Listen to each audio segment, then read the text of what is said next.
La loi qui domine sur l'homme. Romains 7, versets 1 à 25. Ignorez-vous, frères, car je parle à des gens qui connaissent la loi, que la loi exerce son pouvoir sur l'homme aussi longtemps qu'il vit. Ainsi une femme mariée est liée par la loi à son mari tant qu'il est vivant, mais si le mari meurt, elle est dégagée de la loi qui la liait à son mari. Si donc du vivant de son mari elle devient la femme d'un autre homme, elle sera appelée adultère, mais si le mari meurt, elle est affranchie de la loi, de sorte qu'elle n'est point adultère en devenant la femme d'un autre. De même, mes frères, vous aussi vous avez été, par le corps de Christ, mis à mort en ce qui concerne la loi, pour que vous apparteniez à un autre, à celui qui est ressuscité des morts, afin que nous portions des fruits pour Dieu. Car lorsque nous étions dans la chair, les passions des péchés provoqués par la loi agissaient dans nos membres de sorte que nous portions des fruits pour la mort. Mais maintenant nous avons été dégagés de la loi, étant morts à cette loi sous laquelle nous étions retenus, de sorte que nous servons dans un esprit nouveau et non selon la lettre qui a vieilli. Que dirons-nous donc? La loi est-elle péché? Loin de là, mais je n'ai connu le péché que par la loi, car je n'aurais pas connu la convoitise si la loi n'eût dit « Tu ne convoiteras point », et le péché saisissant l'occasion produisit en moi par le commandement toutes sortes de convoitises, car sans loi le péché est mort. Pour moi étant autrefois sans loi je vivais, mais quand le commandement vint, le péché reprit vie et moi je mourus. Ainsi le commandement qui conduit à la vie se trouva pour moi conduire à la mort, car le péché saisissant l'occasion me séduisit par le commandement et par lui me fit mourir. La loi donc est sainte et le commandement est saint, juste et bon. Ce qui est bon a-t-il donc été pour moi une cause de mort? Loin de là. Mais c'est le péché afin qu'il se manifestât comme péché en me donnant la mort par ce qui est bon, et que par le commandement il devint condamnable au plus haut point. Nous savons en effet que la loi est spirituelle, mais moi je suis charnel vendu au péché, car je ne sais pas ce que je ne fais point ce que je veux et je fais ce que je hais. Or si je fais ce que je ne veux pas, je reconnais par là que la loi est bonne. Et maintenant ce n'est plus moi qui le fais, mais c'est le péché qui habite en moi. Ce qui est bon, je le sais, n'habite pas en moi, c'est-à-dire dans ma chair. J'ai la volonté mais non le pouvoir de faire le bien, car je ne fais pas le bien que je veux et je fais le mal que je ne veux pas. Et si je fais ce que je ne veux pas, ce n'est plus moi qui le fais, c'est le péché qui habite en moi.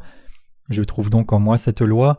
Quand je veux faire le bien, le mal est attaché à moi, car je prends plaisir à la loi de Dieu selon l'homme intérieur, mais je vois dans mes membres une autre loi qui lutte contre la loi de mon entendement et qui me rend captif de la loi du péché qui est dans mes membres. Misérable que je suis, qui me délivrera du corps de cette mort? Grâce soit rendue à Dieu par Jésus-Christ notre Seigneur. Ainsi donc moi-même, je suis par l'entendement esclave de la loi de Dieu, et je suis par la chair esclave de la loi du péché. Romains 7, verset 1. Ignorez-vous, frères, car je parle à des gens qui connaissent la loi, que la loi exerce son pouvoir sur l'homme aussi longtemps qu'il vit? L'apôtre Paul traite de la fonction de la loi. Il dit que la loi de Dieu continue de dominer sur un pécheur seulement tant qu'il vit. Le fait que la loi domine sur l'homme seulement tant qu'il vit est dû aux caractéristiques particulières de la loi. La fonction de la loi de Dieu est de prononcer le jugement selon la règle que le salaire du péché c'est la mort. Puisque c'est un statut, indépendamment de ce qui se trouve face à la loi, s'il a du péché, il n'a plus de moyen d'éviter la mort. Paul dit « La loi domine un homme tant qu'il vit », donc pour qu'un pécheur soit libéré de la domination de la loi, il doit mourir selon les statuts de Dieu, puis revenir à la vie en croyant dans la justice de Dieu. Puisque la loi de Dieu est une vérité aussi claire, à partir des statuts de cette loi de Dieu, nous devons réaliser et reconnaître que tout le monde est lié à l'enfer à cause de ses péchés. Avez-vous reconnu que vous êtes lié à l'enfer devant le statut de Dieu qui déclare que le salaire du péché c'est la mort? Si l'un d'entre vous n'a pas encore reconnu la loi de Dieu stricte, alors je demande à tous ces gens d'accepter qu'ils sont liés à l'enfer devant la loi de Dieu et de s'attacher à sa justice. Nous devons tous non seulement réaliser que la fonction de la loi de Dieu est de nous donner la connaissance du péché, mais nous devons vraiment admettre à partir de cette loi que nous avons nous-mêmes du péché et qu'à cause de nos péchés nous sommes liés à l'enfer. Ce que l'apôtre Paul nous dit ici, c'est de reconnaître que nous sommes destinés à l'enfer à cause de nos péchés selon la loi de Dieu, et de croire au salut qui est venu par le baptême et le sang de Jésus-Christ. Le premier mari doit mourir. Romains 7, verset 2. Ainsi, une femme mariée est liée par la loi à son mari tant qu'il est vivant, mais si le mari meurt, elle est dégagée de la loi qui la liait à son mari. Prenant l'exemple du mariage sur cette terre, l'apôtre Paul explique la vérité que pour être libérés du péché, les humains doivent mourir selon la loi de Dieu. Tous les humains sont nés comme descendants d'Adam, et ils ont tous hérité du péché de leur ancêtre commun, Adam. Étant donné cela, comment les pécheurs peuvent-ils s'approcher de Jésus qui est le nouvel époux alors qu'ils sont pécheurs? C'est pour cela que Paul dit ici que les pécheurs ne doivent pas seulement accepter par la loi qu'ils ne peuvent pas échapper à la condamnation de leurs péchés, mais ils doivent aussi accepter qu'ils sont morts spirituellement à cause de leurs péchés. C'est alors seulement qu'ils peuvent recevoir Jésus-Christ leur nouvel époux. Certains chrétiens n'ont jamais reconnu leurs péchés face à la parole écrite de la loi, ni reconnu qu'ils sont liés à l'enfer à cause de ces péchés, même s'ils professent croire en Dieu. C'est pour cela que quiconque veut venir à Jésus-Christ doit d'abord se trouver face à la loi, les statuts stricts de Dieu, reconnaître ses péchés et réaliser sa mort spirituelle comme résultat de ses péchés. L'apôtre Paul dit aussi « Mais si le mari meurt, elle est dégagée de la loi qui la liait à son mari. Comment alors pouvons-nous mourir au péché ?» Le moyen est de croire au baptême de Jésus-Christ et son sang à la croix. En croyant ainsi, nous pouvons mourir à nos péchés et obtenir la justice de Dieu, et donc approcher Dieu. Pour que nous mourions tous à nos péchés, ce n'est possible que lorsque nous admettons nos péchés, reconnaissons notre destinée maudite condamnée à l'enfer à cause de ces péchés, puis croyons en Jésus-Christ uni à son baptême et à sa mort à la croix. Ce que l'apôtre Paul dit, c'est que l'on peut mourir à ses péchés en croyant en Jésus-Christ, qui est devenu la justice de Dieu. Pour vous aussi, si vous voulez mourir à vos péchés et être vivant pour la justice de Dieu, vous devez croire en Jésus-Christ, qui est venu par l'eau et le sang comme votre Sauveur.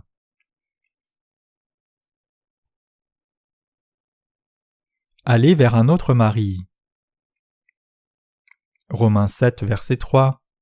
Si donc du vivant de son mari elle devient la femme d'un autre homme, elle sera appelée adultère, mais si le mari meurt, elle est affranchie de la loi, de sorte qu'elle n'est point adultère en devenant la femme d'un autre.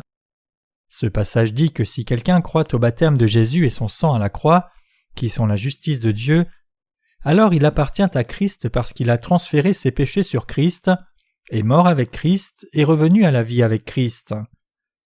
Si une femme mariée va vers un autre homme pendant que son mari vit, elle est adultère en vérité. De même, si quelqu'un qui ne croit pas dans la justice de Dieu reste plein de péchés et croit dans une religion, alors il devient lui-même serviteur de Satan. Si les chrétiens d'aujourd'hui professant croire en Jésus n'ont pas encore résolu leurs péchés en croyant dans la justice de Dieu et continuent de prétendre croire en Jésus, ils ne sont pas le peuple de Dieu mais des gens de Satan en réalité. Comme ceux qui prétendent croire en Jésus, comment peuvent-ils garder leurs péchés intacts et quand même dire qu'ils croient en Jésus-Christ comme leur sauveur? En d'autres termes, s'ils croyaient vraiment en Jésus-Christ correctement, ne devraient-ils pas réaliser que la justice de Dieu est venue par Jésus-Christ, résoudre le problème de tous leurs péchés, puis dire qu'ils sont devenus gens de Christ? Ainsi, ceux dans le christianisme aujourd'hui qui croient en Jésus sans connaître la justice de Dieu ne sont pas vraiment devenus le peuple de Dieu, mais en réalité, ce sont des gens de Satan. Nous devons réfléchir une fois de plus devant la loi de Dieu et voir si nous connaissons vraiment et croyons dans la justice de Dieu et avons reçu la rémission de nos péchés quand nous professons croire en Jésus comme notre Sauveur, ou si nous n'avons pas résolu le problème de nos péchés, même si nous prétendons croire en Jésus. Nous devons nous examiner nous-mêmes pour voir si nous sommes encore pécheurs devant Dieu ou si nous sommes devenus justes. Avec nos cœurs qui viennent s'attacher, nous devons renouveler notre foi en Jésus correctement, en plaçant une fois encore notre foi dans la justice de Dieu. Nous ne pouvons pas avoir du péché dans nos cœurs si nous professons croire en Jésus.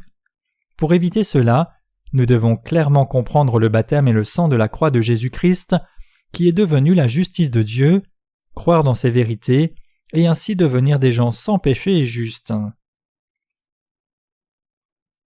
Seulement si nous avons la foi unie.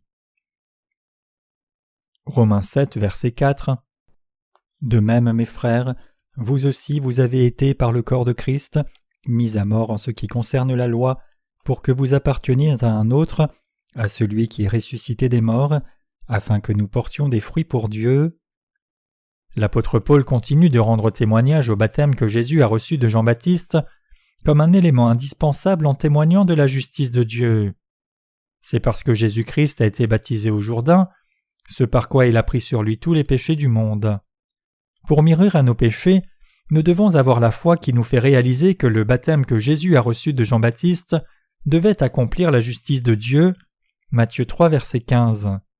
Avec ce passage, l'apôtre Paul parle encore une fois du baptême qui a accompli la justice de Dieu. Quand nous professons croire en Jésus comme notre Sauveur, nous devons nous unir à 4 croyances. D'abord, nous devons avoir la foi que Jésus est le Fils de Dieu. Deuxièmement, nous devons avoir la foi que Jésus a pris sur lui les péchés du monde une fois pour toutes en étant baptisé par Jean-Baptiste. Troisièmement, nous devons croire que parce que Christ a pris les péchés du monde en recevant son baptême de Jean-Baptiste, il est allé à la croix et a été crucifié pour être condamné pour les péchés du monde.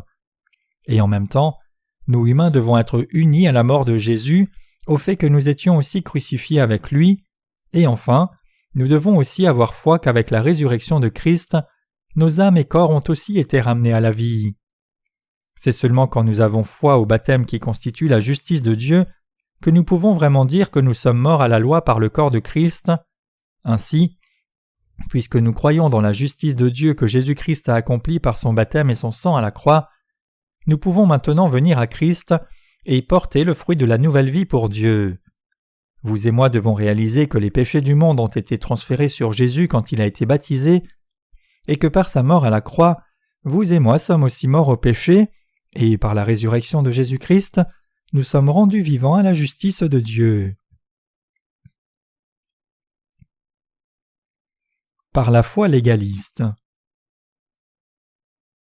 Romains 7, verset 5. Car lorsque nous étions dans la chair, les passions des péchés provoqués par la loi agissaient dans nos membres de sorte que nous portions des fruits pour la mort. Ceux qui connaissent et croient dans la justice de Dieu ont reçu cette justice de Dieu dans leur cœur, et par conséquent ils reçoivent le don du Saint-Esprit. Quand les gens ne connaissent pas et ne croient pas l'évangile de la justice de Dieu, ce ne sont pas les gens du Saint-Esprit. Donc le péché règne sur eux et leur fait porter le fruit du péché. Chacun doit réfléchir à la question suivante. Est-ce que j'appartiens réellement à Christ en croyant dans la justice de Dieu, ou est-ce que je professe seulement croire en Jésus, sans connaître la justice de Dieu, et suis donc quelqu'un qui n'est pas le Saint-Esprit? Donc les gens de la chair dont l'apôtre Paul parle désignent ceux qui appartiennent encore à la chair et ne peuvent que porter le fruit de la mort, car ils n'ont pas atteint la justice de Dieu. Nous devons saisir ici que lorsque nous étions dans la chair, nous ne pouvions éviter de tomber dans le péché à cause de la loi. Bien que nous réalisions que la loi de Dieu est sainte et nous fait réaliser le péché, nous devons aussi réaliser que la loi de Dieu éveille les passions charnelles dans nos cœurs et nous fait tomber encore plus dans le péché. En d'autres termes, plus nous connaissons la loi de Dieu, plus cela nous fait tomber profondément dans les péchés charnels, et elle est incapable de nous rendre pleinement justes. C'est pour cela que l'apôtre Paul a donné le passage ci-dessus pour expliquer le rôle de la loi.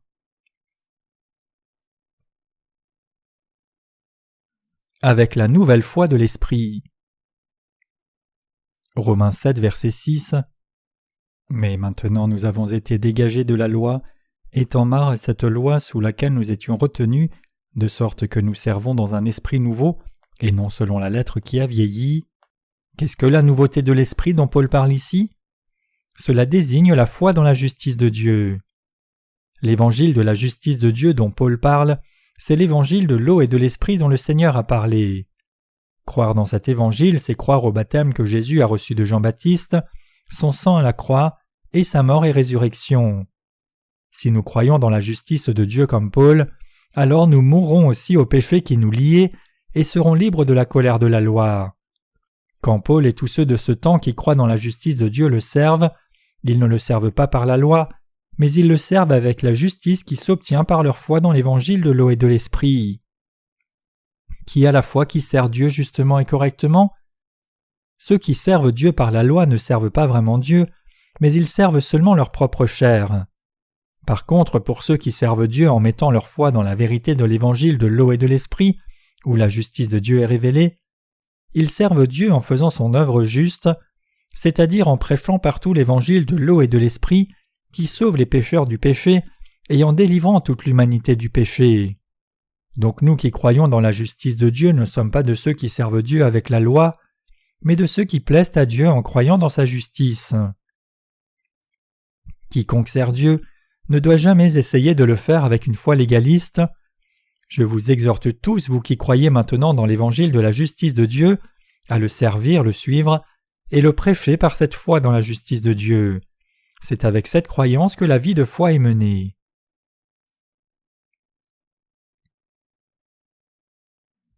Les effets de la loi. Romains 7, verset 7. Que dirons-nous donc? La loi est-elle péché? Loin de là, mais je n'ai connu le péché que par la loi, car je n'aurais pas connu la convoitise si la loi n'eût dit « Tu ne convoiteras point ». Effectivement, comme le dit Paul, la loi de Dieu est sainte et juste et elle nous permet de réaliser nos péchés. La loi elle-même n'est pas le péché, et elle ne nous est pas inutile pour mener nos vies de foi. Au contraire, la loi de Dieu est le baromètre indispensable qui nous dit ce qui constitue le péché. Pour les pécheurs, la loi domine sur leur âme et leur chair, les empêchant d'aller à la débauche.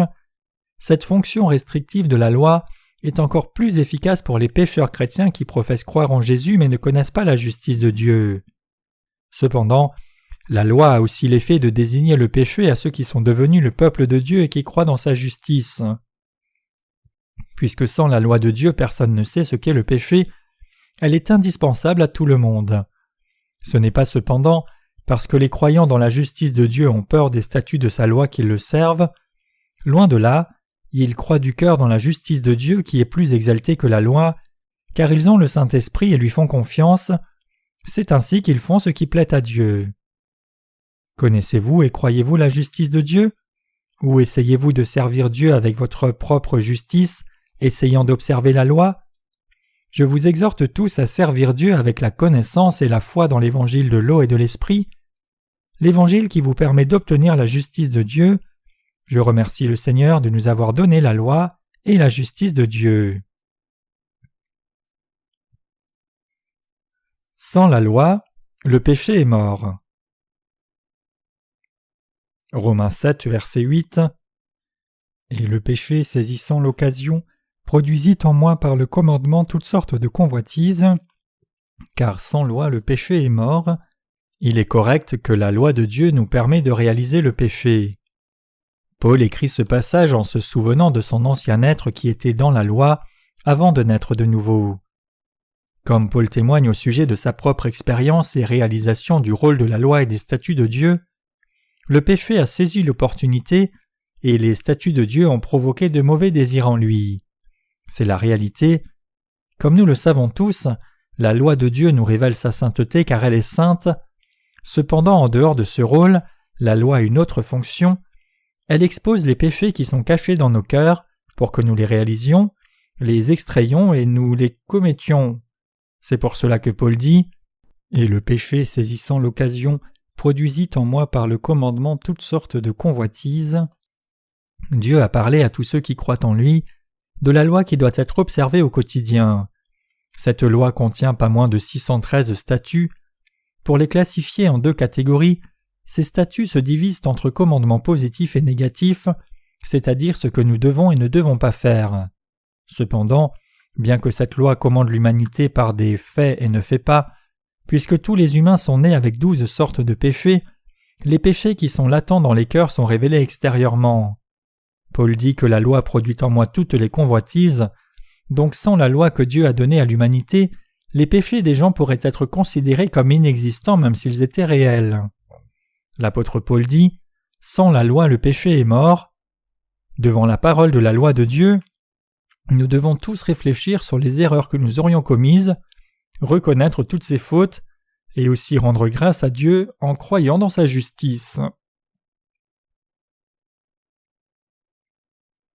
La loi conduit les gens à la mort. Romains 7, verset 9. Pour moi, étant autrefois sans loi, je vivais, mais quand le commandement vint, le péché reprit vie, et moi je mourus. Connaissez-vous vraiment la loi de Dieu? Si vous connaissez la loi et ses commandements que Dieu a donnés à l'humanité, alors vous réalisez que vous êtes révélé comme un grand pécheur devant Dieu et que rien que la mort ne vous attend. Quand Paul n'a pas vraiment réalisé la loi de Dieu, il pensait qu'il était un homme décent. Mais une fois qu'il a eu une compréhension correcte de la loi de Dieu, il a réalisé qu'il était un pécheur qui ne pouvait pas vivre devant Dieu et que le salaire du péché c'était la mort.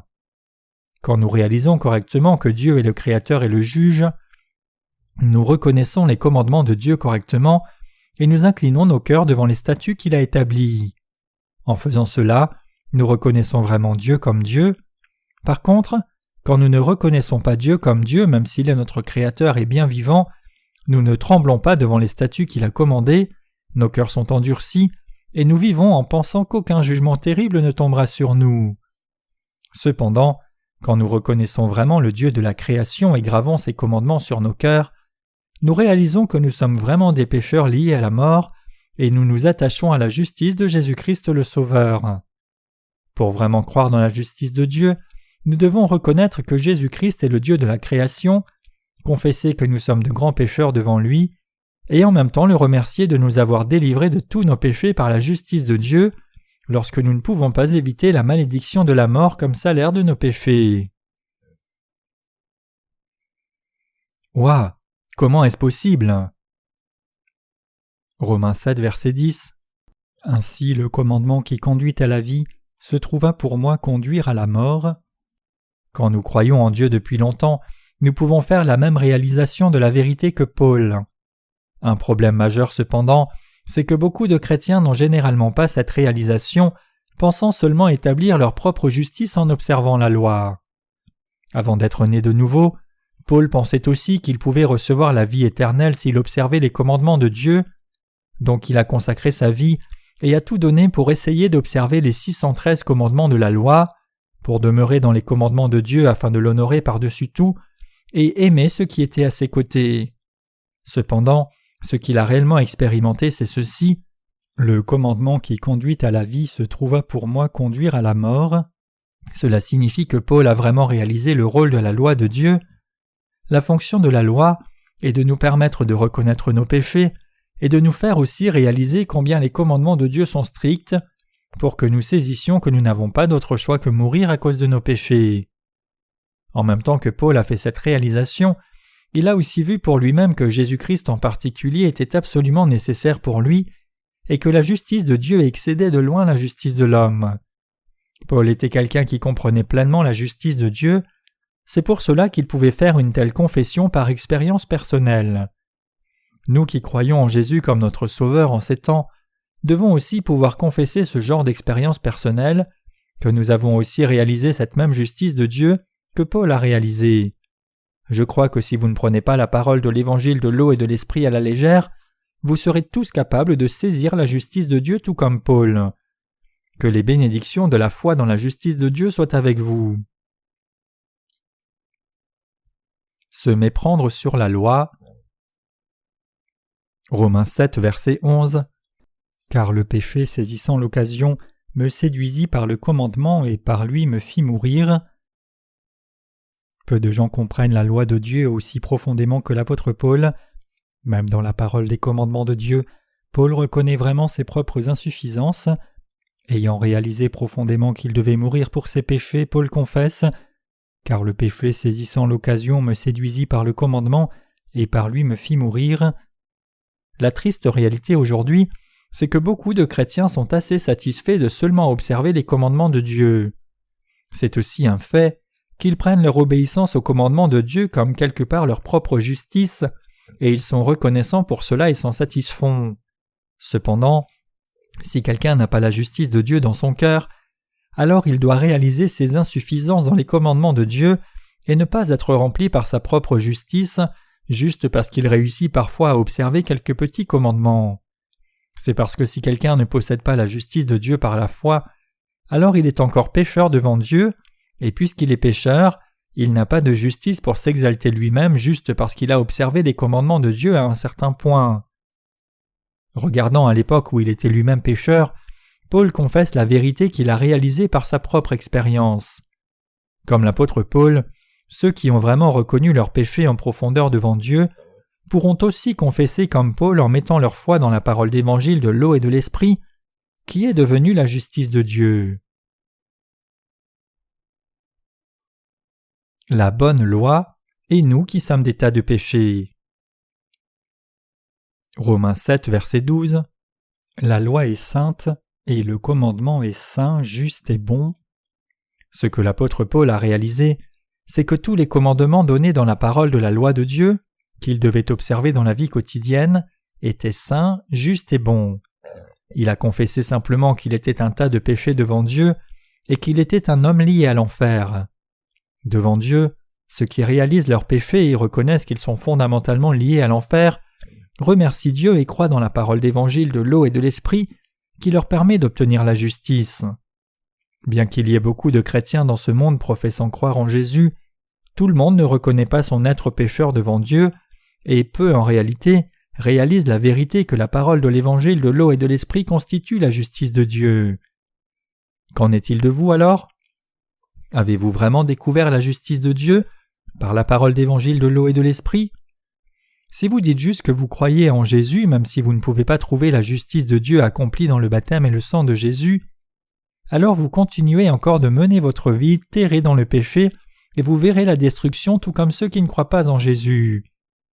Je vous exhorte à voir vos péchés face à la parole de la loi et à découvrir la justice de Dieu révélée dans l'évangile de l'eau et de l'esprit à partir de sa parole écrite.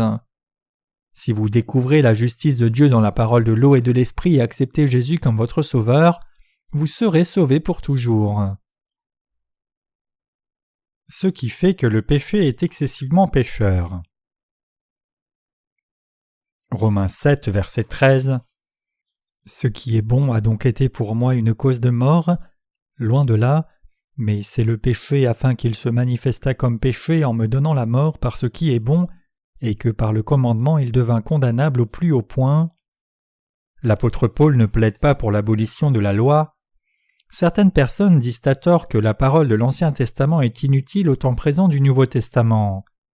Se rapportant à la fonction de la loi de Dieu cependant, Paul dit que le péché paraisse pécheur, et il croyait aussi que la parole de la loi de Dieu était toujours ce qui est bon.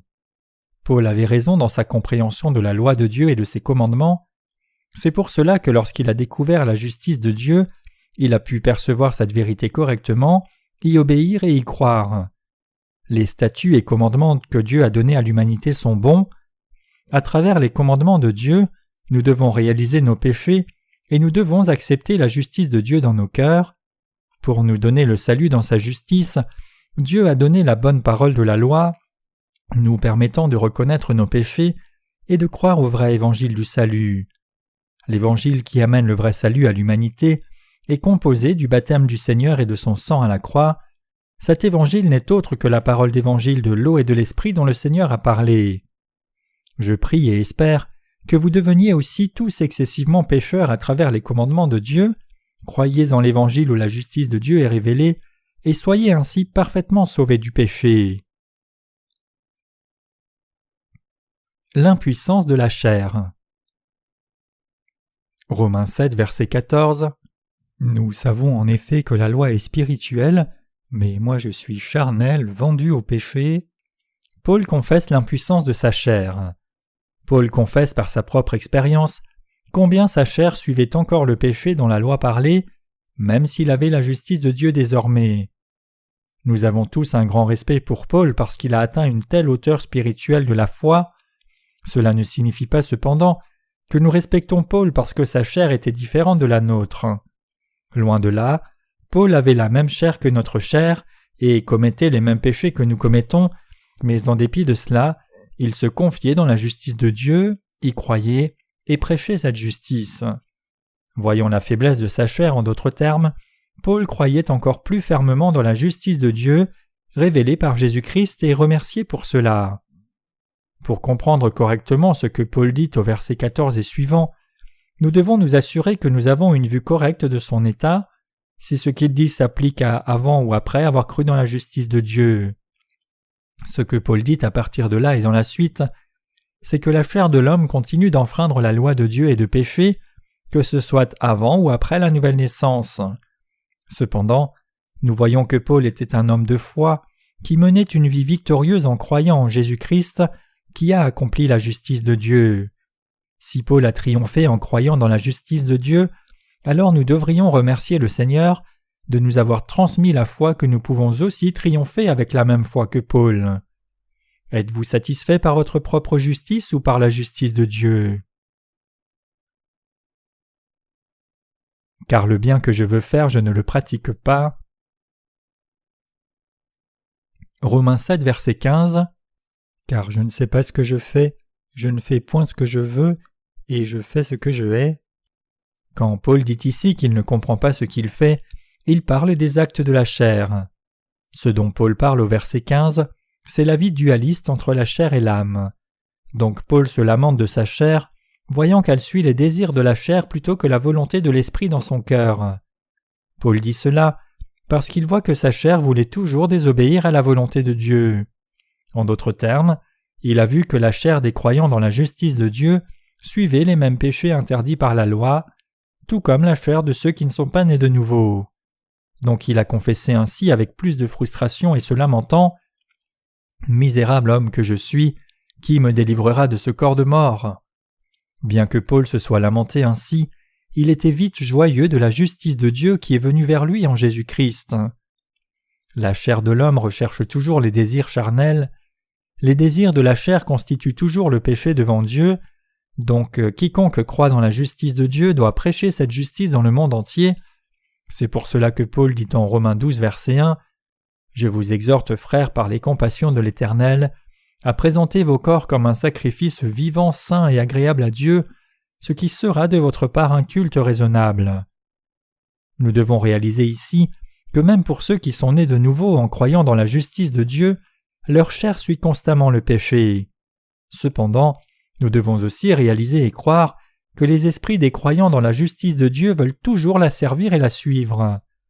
Il y a une chose que même les croyants dans la justice de Dieu doivent réaliser, c'est la vérité immuable, éternelle, que dans leur chair, ils poursuivent toujours les désirs de la chair, alors que dans leur esprit, ils désirent servir la justice de Dieu. Donc ceux qui croient dans la justice de Dieu doivent mener leur vie en la servant. Nous devons reconnaître la bonté de la loi. Romains 7, verset 16. Or, si je fais ce que je ne veux pas, je reconnais par là que la loi est bonne. Paul reconnaît ici les faiblesses de sa chair et la bonté de la loi de Dieu. La loi de Dieu est bonne pour toujours. Par contre, la chair de l'homme commet toujours des péchés rebelles. Donc nous pouvons voir que la chair de l'homme désobéit constamment à la volonté de Dieu et s'y oppose.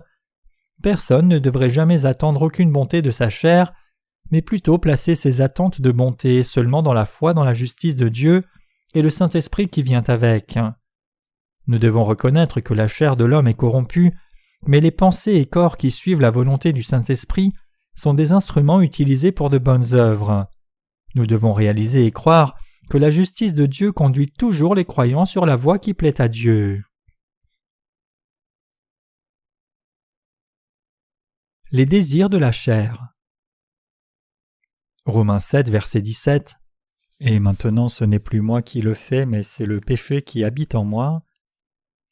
L'apôtre Paul dit que même en tant que croyant dans la justice de Dieu, sa chair sert toujours le péché. Il révèle ici que même dans son cœur, il y a le désir de suivre à la fois la chair et l'esprit.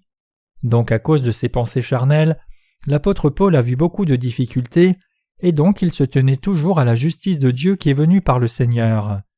C'est parce qu'il n'y avait pas d'autre moyen pour Paul de vivre, sinon de se tenir dans la justice de Dieu et la suivre. Il n'y a rien de bon dans la chair. Romains 7, verset 18. Ce qui est bon, je le sais, n'habite pas en moi, c'est-à-dire dans ma chair. J'ai la volonté mais non le pouvoir de faire le bien. Nous devons croire que bien que la chair de l'homme puisse désirer faire ce qui est bon, elle est incapable de pratiquer la vraie bonté. Personne ne peut suivre la volonté de Dieu avec ses pensées charnelles.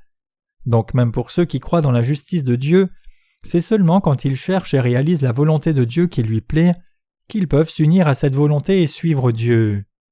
Nous devons réaliser qu'il est possible de suivre la volonté de Dieu seulement quand les saints et serviteurs de Dieu veulent suivre le Seigneur en s'unissant à la volonté de Dieu. Quiconque veut vivre de façon juste sur la terre ne doit pas suivre sa chair, mais la volonté de Dieu. Pratiquer le bien est impossible par la force de la chair. Romains 7, verset 19. Car je ne fais pas le bien que je veux, et je fais le mal que je ne veux pas. Fondamentalement parlant, sans suivre la justice de Dieu, personne ne peut pratiquer ce qui est vraiment bon, mais seulement pratiquer le mal. C'est le train de vie typique et ses conséquences pour ceux qui ne suivent pas la justice de Dieu. Pour tous, quand ils croient dans la justice de Dieu et suivent sa parole écrite, ils peuvent pratiquer ce qui est vraiment et authentiquement bon. L'apôtre Paul a aussi témoigné qu'il ne pouvait pas pratiquer la bonté sans suivre la justice de Dieu par la foi. Qu'en est-il de nous alors ? Nous ne pouvons pas nier le fait que nous sommes comme Paul. Donc même pour quelqu'un qui croit dans la justice de Dieu, s'il veut vivre véritablement et vertueusement, il ne doit pas s'arrêter de croire la justice de Dieu et de servir le vrai évangile. C'est seulement quand nous croyons infailliblement dans la justice de Dieu et servons sa justice, jusqu'au jour où nous serons devant le Seigneur, que nous pouvons éviter de tomber dans le péché. Donc nous ne devons pas mettre nos attentes dans notre propre chair, mais nous devons continuer de servir l'évangile de la justice de Dieu pas à pas. Nous devons tous réaliser ceci. Dans notre chair et nos pensées charnelles, nous sommes incapables de faire ce qui est bien, et c'est seulement quand nous croyons et servons la justice de Dieu que nous pouvons devenir de vrais ouvriers de justice et plaire à Dieu, et nous devons tous croire en conséquence. Paul avait-il du péché ? Romains 7, verset 20. Et si je fais ce que je ne veux pas, ce n'est plus moi qui le fais, c'est le péché qui habite en moi. Quand Paul mentionne ici le péché qui habite en moi, nous ne devons pas nous méprendre en interprétant que Paul ait du péché dans son cœur. C'est parce que dans le cœur de Paul, il y avait la justice de Dieu et donc il était en réalité sans péché. Nous pouvons alors nous demander ce que Paul voulait dire en parlant du péché qui habite en moi. Qu'est-ce péché dont Paul parle qui habite en lui ? Par ces paroles, il désigne la pensée charnelle en lui dont il est question en Romains 7, verset 18. Paul décrit toujours sa pensée charnelle comme la chair et sa pensée spirituelle comme le cœur droit qui suit la justice de Dieu. Paul expliquait que le cœur humain a deux pensées. L'apôtre Paul dit que s'il demeurait dans le péché ce qu'il ne voulait pas, c'était parce qu'il suivait sa pensée charnelle et la chair de l'homme, au lieu de suivre la justice de Dieu et le Saint-Esprit. Ainsi, nous ne devons pas nous tromper voyant l'apôtre Paul comme un serviteur de Dieu qui avait du péché dans son cœur. Fondamentalement parlant, le cœur de l'apôtre Paul avait la foi dans la justice de Dieu et donc pas de péché. Vous pouvez alors demander, mais n'a-t-il pas dit qu'il commettait le péché ? Cela ne signifie-t-il pas qu'il était pécheur ? Cependant, comme quelqu'un qui possède la justice de Dieu, Paul n'était pas pécheur, il était sans péché parce qu'il croyait dans la justice de Dieu, et non parce qu'il était appelé sans péché sur la base de la doctrine de la justification alors qu'il restait pécheur. Vous devez saisir cette vérité. C'est en croyant dans l'évangile de la justice de Dieu que les humains peuvent devenir sans péché même s'ils sont des êtres faibles qui ne peuvent que commettre le péché dans leur chair. Ceux qui croient vraiment dans l'évangile de la justice de Dieu dans leur cœur peuvent voir et réaliser qu'ils sont devenus sans péché quand ils regardent dans leur cœur. Comme en témoigne la Bible, en lui l'évangile, la justice de Dieu est révélée par la foi et pour la foi. Romains 1, verset 17. Je vous exhorte tous à réaliser cette justice de Dieu et à devenir sans péché. Chaque chrétien a un corps et une âme. Romains 7, verset 21. Je trouve donc en moi cette loi, quand je veux faire le bien, le mal est attaché à moi. Même pour ceux qui ont reçu la rémission de leurs péchés par Dieu en croyant dans sa justice, ils désirent suivre la justice de Dieu dans leur chair. Puisqu'une partie de notre cœur désire suivre l'esprit, alors que l'autre désire suivre la chair, c'est par nature que la chair suit les envies charnelles, et c'est un désir donné par Dieu à notre esprit que de suivre sa justice. Puisque l'on a deux lois et deux cœurs, on ne peut qu'être tourmenté. Donc selon celui de ces deux cœurs qu'un homme suit, il obtient soit la paix soit la souffrance. C'est pour cela qu'il est si indispensable et crucial pour nous de réaliser la vérité que l'apôtre Paul a saisie. Nous devons réaliser et croire la justice de Dieu. Cependant, même après avoir atteint la justice de Dieu par la foi, nous agonisons encore entre l'esprit et la chair, et nous devons réaliser qu'il faut vaincre en croyant dans la justice de Dieu. Pour suivre Dieu, nous ne devons pas passer sur le fait que notre chair a deux pensées, mais plutôt suivre l'esprit qui croit dans la justice de Dieu. Nous ne devons jamais oublier que dans nos cœurs, en tant que croyants dans la justice, le cœur de l'esprit et le cœur de la chair coexistent. Ceux qui réalisent qu'il y a deux cœurs différents en eux peuvent combattre et vaincre Satan en croyant en Dieu. Selon mon homme intérieur. Romains 7, verset 22. Car je prends plaisir à la loi de Dieu selon l'homme intérieur. Ce passage parle du cœur de quelqu'un qui connaît et croit la justice de Dieu. Quand les gens croient dans la parole d'évangile de l'eau et de l'esprit, ils sont délivrés du péché, deviennent le peuple de Dieu sans péché, sont nourris de la parole de Dieu et deviennent des serviteurs de la foi et de la justice. Donc ils deviennent les ouvriers fidèles de Dieu. Une autre loi dans mes membres. Romains 7, verset 23. Mais je vois dans mes membres une autre loi qui lutte contre la loi de mon entendement et qui me rend captif de la loi du péché qui est dans mes membres. Dans le cœur de l'apôtre Paul, sa pensée charnelle cherchait à enlever l'autre pensée qui désirait suivre l'esprit. Donc le cœur de Paul souffrait parce que cela ne pouvait pas être toléré. Mais c'était un combat inévitable qu'il y ait deux lois dans le cœur d'un homme, et ces lois se font la guerre l'une à l'autre. C'est pour cela que les saints et serviteurs de Dieu luttent sans cesse contre eux-mêmes.